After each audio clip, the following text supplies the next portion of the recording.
सागर सब सुख गयो है फिक्र नहीं ओए तरन की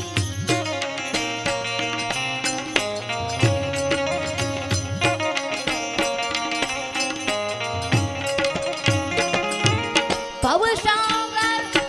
सब सुख गयो है फिक्र नहीं ओए तरन की मोह लागी लगा